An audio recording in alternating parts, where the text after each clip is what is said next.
The first meeting of the National Trade and Transport Facilitation Committee was held in Vientiane on Wednesday to follow up on the implementation of tasks assigned to the newly formed body. The Deputy Prime Minister and Minister of Foreign Affairs, Mr. Salim Saikommasit, said facilitation of trade and transport plays an important role in socioeconomic development, and it is one of the focus area of the national agenda for tackling economic and financial difficulties.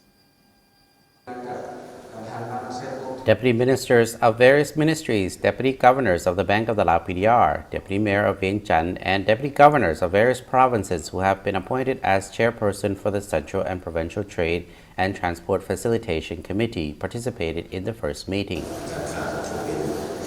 In his opening remarks, the Deputy Prime Minister and Minister of Foreign Affairs, Mr. Salim Saikommasit, who is also the chairman of this committee, said, "The government prioritizes trade and transport facilitation in order to reduce time and costs in these areas.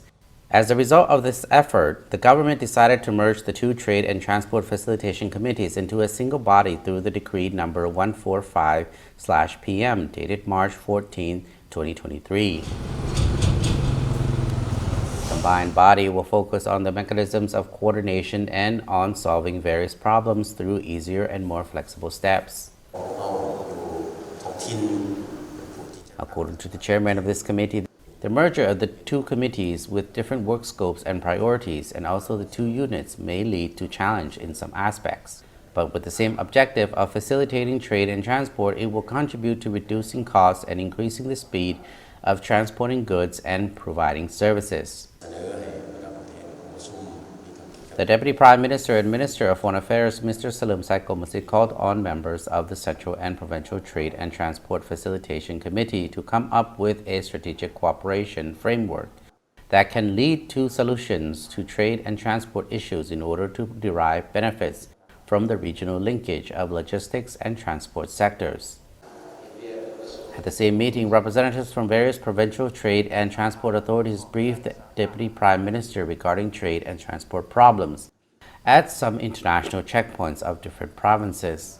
In this context, they highlighted issues of long queues of trucks that cause traffic congestions for many hours at the borders. The authorities of Vientiane informed Mr. Salim Sai that business units in the capital have brought to the notice of the public sector several challenges faced at the border checkpoints and unnecessary payments for a container deposit and shipment at the Vientiane dry port.